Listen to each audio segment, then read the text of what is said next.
국민 라디오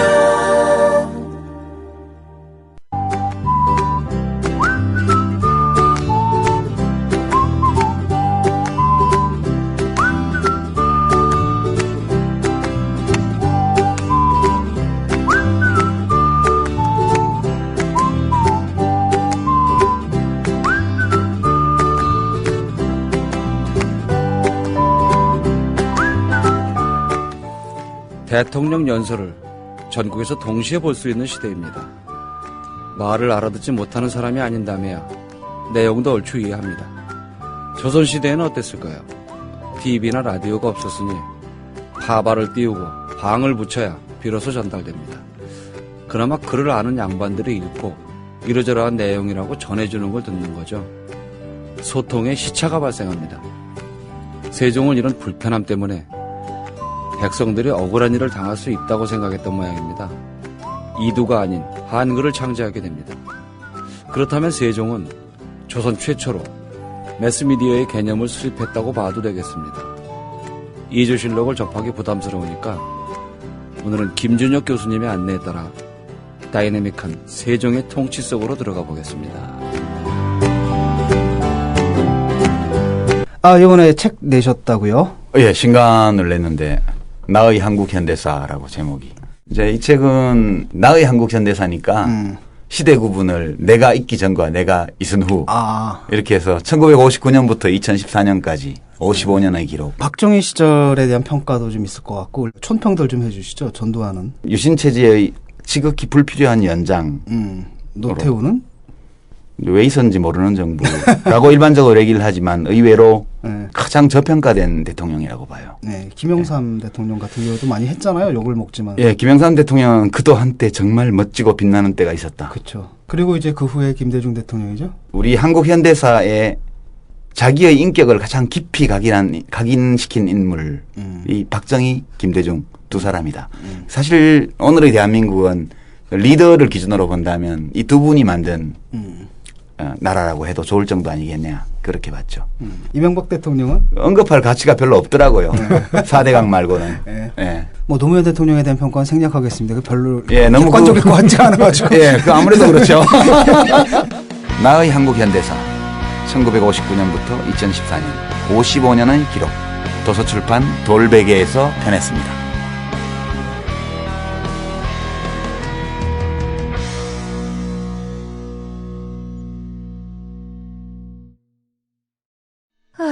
더위와 밤샘 공부에 우리 아이가 하루 종일 피곤한가 봐요. 집에서 잘 때라도 편안하게 푹 잤으면 하는데. 이제 우리 아이 방을 자연 휴양림으로 만들어주세요. 피톤치드 캡슐 톡톡. 강력한 천연 항균은 기본. 피톤치드의 향기로움을 더해 기억력과 집중력을 향상시킵니다. 베개에 톡톡, 이불에 톡톡. 피톤치드와 함께 편안한 잠자리 톡톡. 검색창에 네이처 아이를 검색해보세요. 전국 약국에서도 판매 중입니다. 아참, 수익금의 일부는 국민TV에 후원됩니다. 참고하세요. 회식 후에 고고. 안전하게 고고. 집에 갈 땐 고고. 회식 후에 안전하게 집에 갈 땐 고고 대리운전. 말로 거는 대리운전. 고고 대리운전. 1636 누르고 고고 대리운전. 네네, 고고 대리운전입니다. 이젠 누르지 말고 말로 걸자고요. 말로 거는 대리운전, 고고 대리운전. 엄마, 소나돼지는 안 돼요. 말하는 전화 문의는 1636 누르고 말하는 전화라고 말해주세요. 고고 대리운전 수익금의 일부는 국민TV에 후원됩니다.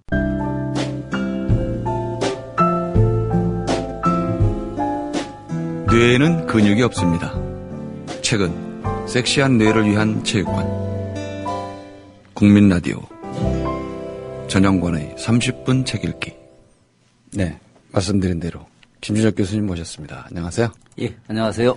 예, 세종 이야기 맞죠? 예, 맞습니다. 예. 예. 오늘 소개할 책이 그 세종이라면. 네, 세종이라면. 예, 세종이라면이라는 책인데 저자가 이제 박현무 교수입니다. 예. 그 예전에 그 이분이 세종처럼이라고 하는 책을 낸 적이 있었어요. 예, 그랬다고 그래서 그러네요. 세종처럼이라는 책의 예. 그 다음 후속편 책이다. 뭐 그렇게 이해를 하시면 좋을 것 같고 이 책은 그 세종처럼은 이제 세종이 했던 그런 여러 가지 그 삶의 모습들, 예. 또 정책의 어떤 방향성들, 예. 또 이제 군주로서의 여러 가지 이제 행동들, 예. 이런 것들을 구체적으로 이렇게 드러냈는데 이 책은 이제 그것들을 통해서 세종의 리더십은 도대체 무엇인가 아하. 하는 이런 내용들을 예. 아주 상세하게 이제 분석을 했죠. 사실 그 개인적으로 박현모 교수는 원래 처음부터 세종 연구자는 아니었었습니다. 예, 이분은 원래 정조 전공자였습니다. 예, 제 박사 논문 심사위원이기도 했죠. 예. 이분이 썼던 그 정치가 정조라고 하는 책은 아마 정조 연구서 중에 영원히 기억될 그 스테디셀러라고 볼 수 있을 것 같습니다. 그런데 이분이 이제 정조를 전공하다가 그러니까 쉽게 이야기해서 박사 논문이 서울대 학교에서 정조의 경장정책 연구였는데 어떤 정조의 개혁정책 연구가 이분의 이제 핵심 연구 내용이었었죠. 저희처럼 이제 역사학 전공자는 아니고 정치학과 출신으로 정치학자인데 정치사를 전공한 분이죠. 그러니까 저도 개인적으로 정치사 전공자인데 예, 그렇죠. 예, 근데 저는 이제 역사 속에서의 정치사를 전공하는 사람이고 이분은 정치학자로서의 정치사를 전공하는 분이에요. 그렇기 때문에 조금 연구의 방향성이라든가 바라보는 시각은 좀 다르긴 하지만은 저하고는 상당히 말이 잘 통하는 분입니다. 그리고 굉장히 뛰어난 연구자이고 제가 만난 연구자 중에 가장 성실한 공부하는 거 집에를 안 들어가요. 공부가 취미시고. 예, 공부가 취미자 특기인 분, 아주 독특한 분들입니다.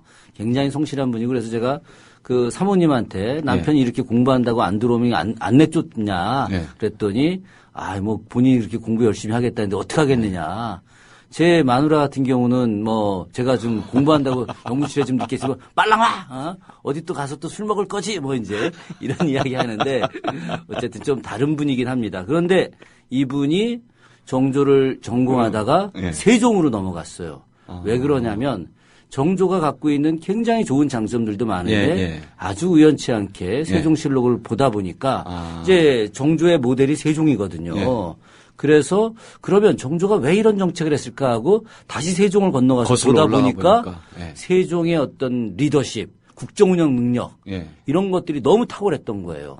그래서 본인이 이제 정치학자로서 가장 위대한 정치인은 세종이다. 정조를 뛰어넘어서. 그래서 몇 년 전부터 이제 세종의 리더십을 공부하기 시작을 했고 그 과정에서 세종을 중심으로 하는 한국형 우리가 이제 그 소위 말하는 리더십을 이야기할 때 다 서양 사람들 리더십만 이야기하는 거예요. 뭐 케네디, 뭐 그 자동차 왕, 뭐 그 포드라든가 아니면 철강왕 카네기, 순 이런 사람들의 이야기만을 통해서 리더십 이야기를 하는데 그게 아니라 이분은 세종을 중심으로 또 세종과 더불어 많은 우리 리더들이 있는데 그런 리더들이 한국형의 어떤 리더십의 전형을 보여주자 그런 연구를 하고 계시는 분입니다. 그래서 현재는 이제 그 세종대왕의 능히 자리 잡고 있는 여주에 있는 여주대학교에 이제 교수로 계시는데 제가 한번 가서 봤어요. 그랬더니 아주 좋은 연구실에 총장님이 엄청 총회를 하고 계시더군요. 어쨌든 근데 뭐 그런 개인적인 걸 떠나서 저는 이 책을 읽으면서 느꼈던 건 아주 따끈따끈한 책입니다. 나온 지 얼마 안 됐는데 이 책을 통해서 제가 느꼈던 것은 가슴이 먹먹했어요. 감동받으셨나 보다. 감동받았다기보다도 오늘날 정치와 또 세종의 어떤 정치 너무나 비교가 됐던 거예요. 거꾸로 오늘 21세기 한국 사회의 모습들이 그 지금으로부터 400년, 500년 전에 그런 세종의 모습을 따라가지 못하고 있지 않느냐. 그래서 굉장히 반성이 되고 이제 가슴 아픈 그런 이제 상황으로 제가 충격을 받게 된 것이죠. 그런 가장 그 대표적인 이유 뭐 이런 것들은 그 이 책을 통해서도 이제 확인을 한 건데 세종이 역시 그 인재 등용 이 부분에 대해서 굉장히 깊이 고민하고 실천했다. 이 부분을 우리가 특히나 이 책에서 세종이라면 내에서 아주 일관되게 강조한 부분이 세종의 인재 등용, 인재 육성 이와 관련된 내용이었던 거예요. 인사가 만사라니까. 그렇죠. 네. 세종은 그렇게 이야기를 한 거예요.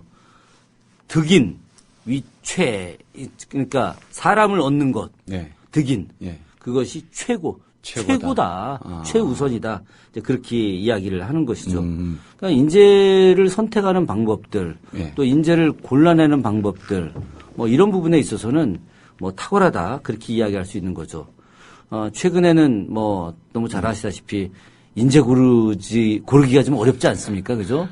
아니 인재는 있는 것 같은데 예. 감시관이 없는 거죠, 뭐. 예, 뭐 그렇긴 합니다. 참 뭐 굉장히 사실 그런 거예요. 수많은 인재들이 다 곳곳에 처처에 숨어 있는데 예. 그런 사람들을 제대로 발굴하지 못하고 또 그런 사람들을 또 찾아내서 활용하지 못하는 이런 부분이 굉장히 안타깝죠. 뭐라 그럴까요? 이 일을 누가 제일 잘할까를 생각해야 되는데 누가 나랑 궁합이 맞을까 아니면 내 성질하고 잘 맞을까 이걸 보면 안 되잖아요. 바로 그겁니다. 예, 잘할 사람을 찾아야지. 세종이 전혀 그렇지 않았던 사람이에요. 예, 나한테는 못 예. 됐더라도 일을 세종은 잘해야지. 그렇죠. 예. 세종은 자신과 인간관계가 아니었다 하더라도 그 사람이 능력이 있으면 바로 쓰죠. 그런데 여기서 중요한 건 뭐냐. 예. 세종이 인재 등용할 때 제일 우선적으로 봐본 것이 그 사람의 본 마음이 착하냐 착하지 않으냐 이런 걸 먼저부터 봐요. 그러니까 백성을 다스려야 되니까. 그렇죠. 그리고 그 마음이 착한 사람들은 예. 청렴하거든요. 진실성이 있거든요. 아하. 그리고 예. 최근에 그 영화 예. 명랑에서 계속 나오는 중요한 대목이 이순신이 그런 이야기 하죠. 충은 백성에게 하는 것이다. 뭐 이런 거. 그러니까 일이라고 하는 것들, 국가를 위해서 일을 하는 것들, 이것은 군주나 혹은 뭐 정승이나 판서나 이런 기득권자, 권력자들을 위해서 일하는 것이 아니라 백성을 위해서 일을 해야 된다라고 하는 것이죠. 그러려면 이 사람이 어때야 돼요? 진실성이 있어야 되고 성실성이 있어야 되거든요. 선량하고. 예, 간악하면 안 되는 거예요. 자기의 승진과 권력 쟁취를 위해서 막 권력자들에게 빌붙어 가지고 이런저런 행동을 하는 것들 세종은 그것을 인정하지 않았어요. 그걸 탁 보고 또 알아내기도 했을 거 아니에요. 그렇죠. 알아내기도 했죠. 그러니까 그런 것들을 이제 이건 오랜 경험 속에서 나오기도 하는 것이고 또 사실 세종이 왕이 됐을 때 22살에 왕이 됐거든요. 그러니까 사실 뭐 세종은 왕이 되지 않을 뻔한 사람이었잖아요. 그죠? 예, 그렇죠. 그러니까 정확히 말하면 군주 수업을 제대로 받지 않았던 거예요. 아, 그게 또 그러네요, 그러면. 생각해 보세요. 원래 세종이 태어났을 때 그 아버지 이방원은 왕자도 아니었죠. 그때는 역성명하기 전이니까. 그죠? 그래서 아주 어린 시절에 평범하게 자랐던 거예요. 일반 고려의 신진, 사대부. 물론 이제 이방원 같은 경우는 아버지가 이성계이기 때문에 무반 집안이지만 이 이방원은 문과급제자거든요. 정몽주 제자잖아요. 그죠? 어쨌든 나중에 그 스승을 때려 죽인 사람이 되긴 했지만은 어쨌든 신진 사대부의 아들로서 자라다가 갑자기 할아버지가 역성혁명을 하게 됐고 조선의 왕이 됐고 아버지가 이제 정한군이라고 하는 이제 왕자가 됐고 그렇지만 그럼에도 불구하고 세종 같은 경우는 위에 형이 있었단 말이죠. 그죠? 네. 그 유명한 양녕대군이 있었잖아요. 그렇기 때문에 군주가 되기 어렵다라고 생각해서 사실은 주변에서 제왕학을 가르쳤던 사람이 아니었어요. 그게 왜 이래 더 이 세종을 만든 걸음이 되지 않나요? 역시 정확히 잘 보셨습니다. 바로 그게 세종을 더 정확하게 열린 군주가 사람으로. 그렇죠. 되게 만든 거죠. 세종은 어린 시절에 저작거리에서 살았던 거예요. 그래서 저작거리에 살면서 저작거리 사람들의 백성들의 삶을 그대로 볼 수 있었던 거죠. 일반 군주 같은 경우는 그렇게 볼 수 없거든요. 사실 우리가 지금 심하게 이야기해서 대통령이 어딜 간다 치자 이거예요. 고아원을 간다든가 아니면 뭐 저소득층들이 사는 어디를 간다든가 할 때 싹 다 사전에 뭐 주민등록 확인하고 뭐하고 정리 싹 하죠. 제대로 볼 수 없거든요. 조선시대도 마찬가지예요. 그렇겠네요. 군주가 어디 가게 되면 미리 다 준비된 상태인 거죠. 세팅이 완료된 상태에서. 그런 데서 뭘 제대로 군주가 확인할 수 있겠습니까? 그러나 세종은 어린 시절에 저자에서 백성들과 함께 살았던 거죠. 실제로 제왕학 교육은 받지 않았지만 그러나 삶 속에서 제왕학 교육을 몸으로 터득을 하게 됐던 거죠. 이런 부분들이 바로 사람을 보는 눈을 키웠던 거죠. 그래서 세종이 바로 인재를 굉장히 중요시 여기게 된 것이고 인재들이 바로 국가를 운영하고 백성들의 삶을 안정시킬 수 있다. 이것에 대한 확신을 갖게 된 거죠. 혼자 못한다는 것도 그럼 처음부터 알았겠네요. 당연히 알게 된 거죠. 세종의 특징이 사실은 혼자 못한다는 걸 알았다라고 하는 겁니다. 우리가 흔히 정조와 세종을 비교할 때 정조는 좀 혼자 하려고 하거든요. 좀 그런. 너무 똑똑하니까. 저도 사실 그 정조 전공자로서 그 정조에 혼자 하려고 하는 이런 것들이 좀 못마땅해요. 카리스마로 밀어붙이는 것 같고는 사실은 해결이 안 되는데. 그런데 세종은 그게 아니에요. 물론 이제 정조도 나중에 공론 정치를 합니다. 그걸 갖다가 이제 우리가 그 군신 공치다. 군주와 신하가 공치, 군신 공치. 그걸 갖다 뒤에 굉장히 잘해요. 그렇지만 이 세종, 그 정조는 자기 자신에 대한 우월성이 너무 강했었죠. 그런 면에서 세종 같은 경우도 굉장히 똑똑했던 사람이에요. 물론 이제 세종도 어린 시절에는 잘난 척 합니다. 일본 왕자 시절에 잘난 척을 했어요. 그래서 그 태종 앞에서 양녕대군 있는 데서도 뭐 엄청나게 막 경전을 해석하고 외우고 막 이래가지고 그 태종이 어떻게 너는 왕세자가 돼서 네 동생만도 못하느냐 막 이런 핀잔도 받고 그래서 양녕이 열받아갖고 충녕한테 막 승질도 내고 이런 식으로 좀 우쭐대는 이런 것도 있었지만은 그러나 군주가 되고 나서 혼자 정치할 수 없다라고 하는 것을 정확하게 이해하고 신하들하고 함께 했다라고 하는 것이죠. 그런데 여기서 중요한 건 뭐냐?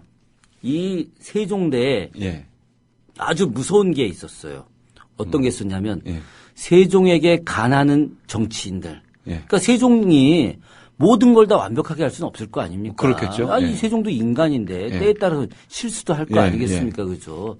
그럴 때 또 세종이 더 잘하라고 그렇게 채찍질하는 그런 정치인들이 있을 거 아니겠습니까? 대놓고 심하게 이야기하는 사람들도 있겠죠. 그런데 이 사람들에 대해서 재위 32년 동안 단 한 명도 벌을 주지 않았어요. 귀양을 안 보냈네요. 단 하나도.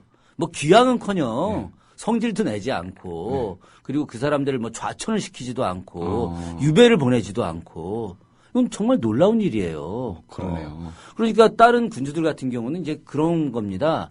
야, 내가 구원상소라고 해서 상소를 내가 좀 구하겠다. 너희들 나의 허물을 이야기해달라. 그럼 이제 거기에 쏘가가지고 이 신하들이 막 써서 보냅니다. 그러면 이거 읽다가 열받아 이 새끼 유배 보내 막 이제 이런 거거든요. 야자타임하고 맨 맞는 거네요. 그런 거 야자타임 그거 굉장히 비유적절하네요. 그런데 세종은 그런 게 일체 없었어요. 그렇기 때문에 세종대의 정치가 보다 아름다워질 수가 있었던 것이죠. 이게 세종대에서 굉장히 중요했던 내용이다. 결국은 인재를 소중하게 여기면서 그 사람의 덕망과 재능 이것을 갖고 이야기하는 거예요. 그런 사람들이면 쓰는 거죠. 앞서 제가 말씀드렸던 대로 성품이 착한 사람. 장영실 같은 사람 보십시오. 이 사람 원래 노비 출신이에요.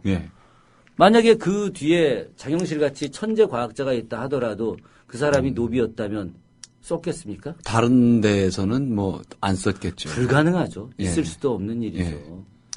그런데 이 사람은 노비여도 상관없는 거죠. 그와 같은 시대에 활동했던 이천이라고 하는 사람도 결국 노비였었던 거예요. 그런데 이런 사람들 데려다 쓰는 겁니다. 그 당시면은 정말 뭐 조선 후기도 아니고 많이 무너진 상태도 아니고 반상이 굉장히 엄격할 텐데요. 그럼요. 그때는 아주 심하던 시절이죠. 그런 시절에 노비였음에도 불구하고 그가 재능이 있다 하면 그 재능이 누구를 위해서 쓰는 거예요? 백성을 위해서 쓰는 거잖아요. 백성을 위해서 쓰는 건데 왜 반상의 차별을 두면서 인재를 썩히느냐. 이게 바로 세종인 거예요. 거꾸로 근데 요즘은 어떻습니까? 좋은 인재들이 많음에도 불구하고 나하고 관계가 없다고 해서 인재를 쓰려고 하지 않는 것이죠. 아예 그러니까 풀에 들어가지도 않죠. 그러니까 답답한 거예요. 그러니까 거꾸로 이 세종이라면 이 책을 보면서 세종의 탁월한 리더십을 보다 보니까 책을 확 덮게 되는 거예요. 너무 승질이 나가지고. 그런 측면이 있는데 역시 저는 세종을 보면서 탁월하다는 생각이 들었어요. 그런데 이 인재와 관련된 부분이 이제 그 이 책에서 연속적으로 이야기하는 부분은 이제 결국 집현전과 관련된 이야기가 될 거죠. 그렇죠? 우리 한국 사회에서 가장 필요한 것이 이런 집현전인 거예요. 왜 이게 필요하냐? 실제로 우리나라에 그 수많은 단체장들, 그러니까 대통령을 제외하고 서울시장부터 각 도지사들 또 광역시장들 그리고 기초자치단체장들 이런 사람들이 과연 얼마나 학습을 하고 있느냐 이런 생각을 제가 해보게 됐습니다. 학습은 안 하고 비서관들이 하는 것 같아요. 공부는 어떻게 해? 그러니까 이 지도자가 되기 위해서 물론 이제 우리나라의 시스템이 네. 그런 뭐 그 광역자치단체만이 시정연구원 혹은 뭐 이제 연구원 같은 걸 들 수 있어요. 경기도 같은 경우 이제 경기개발연구원, 뭐 인천이면 인천시정연구원, 서울시면 서울시정연구원, 예, 뭐 예. 이런 식이거든요. 예. 그러다가 이제 법이 바뀌어서 100만 도시 이상이 연구원을 만들 수 있게 허가가 됐어요. 100만 도시로. 예. 그래서 창원은 100만이 넘었는데 아직 안 만들었고 수원 같은 경우가 이제 수원시정연구원이 만들어졌죠. 이제 고양시가 지난주에 100만이 넘었으니까 예, 아마 이제 100만 넘었습니다. 예, 고양도 이제 그 자격이 생기는 거예요. 이제 100만 넘게 되면 공무원들 이제 직급도 확 늘어나고 뭐 이런 여러 가지 장점들이 좀 그렇겠네요. 있습니다. 예. 세금도 이제 예. 도로 갈 거 그 시로 들어가는 게 있어갖고 예. 고양시 재정이 굉장히 재정이 탄탄해질 좋아지겠죠. 거예요. 예. 예. 그런데 여기서 예. 시정연구원이 만들어지죠. 그런데 전국에 100만 도시 이상 되는 기초자치단체하고 예. 광역자치단체의 시정연구원이 도정연구원이 있는데 이 연구원들에게 예. 연구원에 있는 이 연구원들에게 단체장이 가서 한 달에 한 번이나 그건 뭐 기대도 안 하지만 1년에 한 번이라도 가서 그들과 더불어서 시정이나 도정을 함께 논의하고 이야기해 본 적이 있느냐? 없나요? 아마 전 거의 없을 거라고 봅니다. 아니 연구원 만들어놨으면 가서 직접 그 사람들하고 얘기도 해보고 밥도 먹고 그러는 거 아닌가요? 원래 그래야 되는 거죠. 그래야 되는 건데 이 연구원들이 하는 일들이 뭐냐? 순 용역만 하는 거예요. 순 용역. 그러니까 뭐 그 지자체의 용역, 예. 무슨 용역, 문화관광 용역, 뭐 도시계획 용역 이런 것만 하는 거죠. 그러니까 본말이 전도된 거예요. 지금 대한민국에 있는 모든 연구원들이 예. 실제로다가 도시의 미래 그리고 자치단체장의 어떤 훈련을 위해서 교육을 위해서 뭐 교육을 시킨다던가 이런 게 전혀 없어요. 제가 알고 있는 한. 저도 그와 관련된 일을 많이 해봤기 때문에 제가 내용을 잘 알거든요. 그렇다면은 그게 좀 확대 해석을 하면 뭐 이게 진실이란 얘기가 아니라 제가 지금 갑자기 들은 생각은 그 자치단체장의 재선을 위해서 연구하는 것도 생기겠네요. 그럴 가능성도 매우 높죠. 왜 솔직히 말해서. 그러니까 광역자치단체장이나 아니면 기초자치단체장이나 이런 분들의 재선이나 삼선 뭐 이런 것들을 위해서 일종의 마스터 플랜을 짜고 그 연구하는 뭐 이런 게 있을 가능성이 매우 높죠. 거꾸로 논리를 맞춰갈 수도 있고. 그렇죠.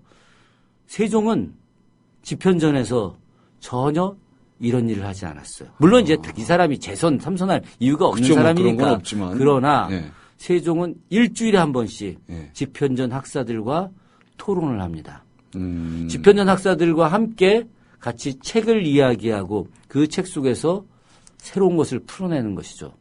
세종이 얼마나 그 머리가 좋은 사람이냔 말이죠. 집현전 학사들과의 이야기 속에서 찾아내기 위해서 집현전 학사들에게 거꾸로 장기 교육을 시켜줘요. 너 집에 가서 공부하고 와라. 너 아무것도 하지 마. 안식년 주나 보죠. 그렇죠. 연구년 주는 거죠. 연구년. 예. 안식년은 기독교적 표현이기 때문에 연구년. 연구년. 예. 그러니까 연구년을 몇 년씩 주는 거예요. 왜 그러냐면 그 한 개인이 우리는 사실 이 사회가 너무 촉박한 사회입니다. 그렇기 때문에 한 개인한테 1년씩 뭘 주어갖고 연구하게 하는 일도 버거워해요. 세종은 4년, 5년 이렇게 주는 겁니다. 그 속에서 네가 단순하게 학문만 그러니까 뭐 사서오경, 경학만 공부하는 것이 아니라 이런 경학을 토대로 해서 국가가 어떻게 발전해야 되는 건지 또 백성들의 통치를 어떻게 해야 되는 건지 법을 갖다가 어떻게 새로 백성들에게 이롭게 만들어야 되는 건지 사회복지제도는 어떻게 만들어야 되는 건지 이런 것들이 바로 과거 역사 고전 속에서 그것을 찾아내서 그리고 그것을 갖다 오늘 시대에 맞게 합리적으로 재해석하는 것들 이것이 바로 집현전 학사 너희들의 역할이다. 그렇게 한번 신뢰를 하면 끝까지 믿어주는 것이죠. 그러니까 이 사람들이 아주 열심히 일을 하면서 공부를 하는 거죠. 공부를 하면서 거기서 새로운 제도를 만들어내는 것들. 그러니까 국가가 발전할 수밖에 없는 것이죠. 그 4년을 준다는 건 대단한 얘기예요. 대단한 일이죠. 예. 대단한 일이죠. 그런 측면에서 물론 이제 나중에 제가 이제 세조대 단종대 이야기하면서 집현전 학사들이 그 뒤에 그렇게 공부했던 내용들을 어떻게 현실화시키려고 했는지 이제 이런 부분들에 대해서 다시 이야기는 하겠습니다만은 어쨌든 당시에 그 집현전 학사가 근 세종대에 100여 명에 이르렀었어요. 그러니까 그 사람들이 계속해서 딱 시간만 되면 승진 딱딱딱딱 시켜주는 거예요. 월급 탁 주고 보너스 주고 그러면서 너희들은 연구를 중심으로 해라. 그것이 거꾸로 너희들이 해야 할 일이다. 그러니까 이 집현전 학사들이 후민정음 만드는데도 적극적으로 참여하지 않습니까? 그죠? 예, 그렇죠. 세종이 요 이야기 하나만 더 하고 이제 세종이 어떤 더 멋진 이야기를 좀 해드리고 싶은데 세종은 참 머리가 비상했던 사람이었던 것 같아요. 아마 제가 볼 때, 그 우리나라 지금 청와대에서 국무회의 할 때, 그 자유롭게 토론이 이어지는지 잘 모르겠어요. 몇 번 사진이 나왔었죠, 뉴스에. 저는 제가 TV 보니까 이분들이 열심히 적고만 계시더라고요. 받아 적고 있죠. 받아 적고만 있지, 그걸 자유롭게 어떤 현안에 대해서 이야기하는 모습, 저는 거의 못 들어본 것 같아요. 저는 두 가지로 보는 게, 하나는 이제 열심히 경청하고 있다는 일종의 바디랭귀지일 수 있고요. 또 하나는 눈 마주치면 질문할까봐. 그럴 수도 있겠죠, 그죠? 그 장관들이 솔직히 말해서 자기 부처 일을 얼마나 알겠어요. 그렇죠. 네, 처관이면 몰라도. 세종은 그렇지 않았다는 거죠. 세종이 그 소위 말해서 고위 관료들, 또 중간 관리들, 또 낮은 관리들, 하급 관리들이죠. 같이 모여서 뭘 주로 했느냐? 경연이라는 걸 했죠. 뭐 경연은 세종만 한 게 아니에요. 조선시대 전 국왕이 다 경연을 했죠. 그런데 이 경연 자리를 갖다가 어떻게 풀어냈냐면은 그저 사서오경에 나온 몇 가지 대목을 가지고 경연관이 읽고 그것을 가지고 그 가리키는 시기였었던 거예요. 그런데 세종은 그런 경연 제도를 하지 않았어요. 토론으로 했나요? 그렇죠. 토론을 하는데 아주 쉬운 이야기. 그러니까 세종이 역사에 대한 관심이 굉장히 많았어요. 역사를 공부하라고 굉장히 요구를 많이 합니다. 그리고 스스로도 중국에서 그 자치통감, 사마강이 쓴 자치통감 완지를 구입해다 그걸 다 읽었어요. 그러니까 중국의 역사, 세종이 고려사 전로 편찬하지 않았습니까? 그렇죠? 그러니까 삼국사기, 삼국유사, 고려사 이런 모든 우리의 역사를 다 공부를 한 거예요.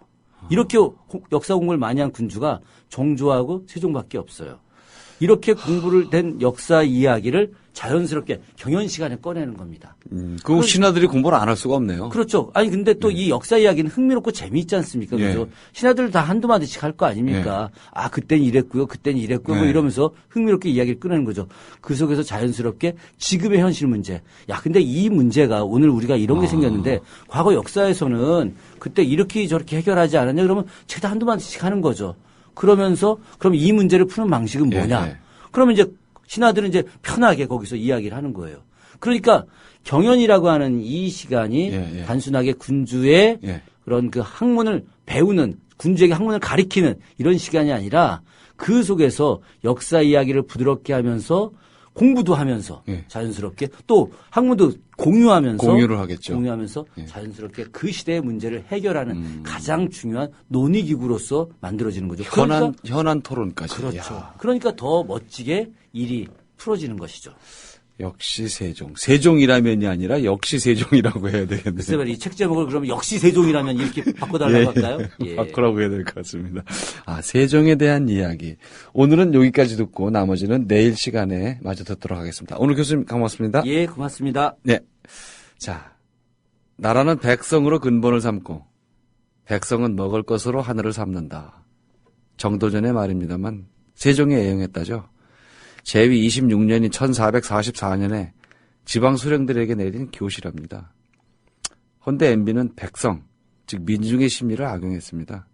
속은 사람도 바보지만 부자 되게 해주겠다고 사탕 발림을 했죠. 백성은 먹을 것을 하늘로 삼는다는 말은 단지 먹는 일이 중요하다는 뜻만은 아닙니다.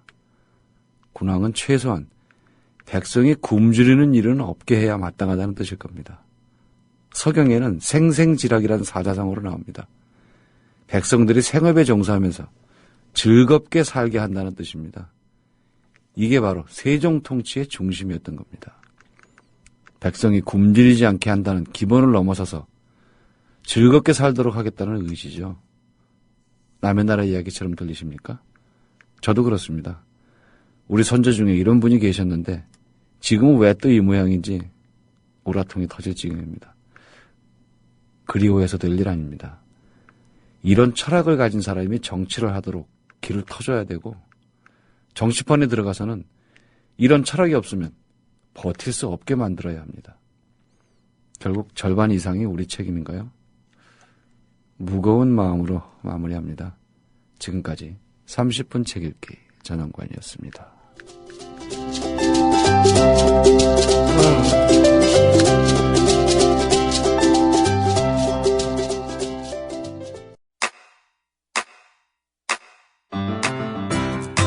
국민라디오 지지하는 4가지 방법 아시나요? 다운로드하기, 별점 주기, 댓글 달기, 구독하기. 국민라디오를 보다 많은 이들에게 전할 수 있는 가장 손쉬운 방법. 다운로드하기, 별점 주기, 댓글 달기, 구독하기. 잊지 마세요. 다운로드하기, 별점 주기, 댓글 달기, 구독하기.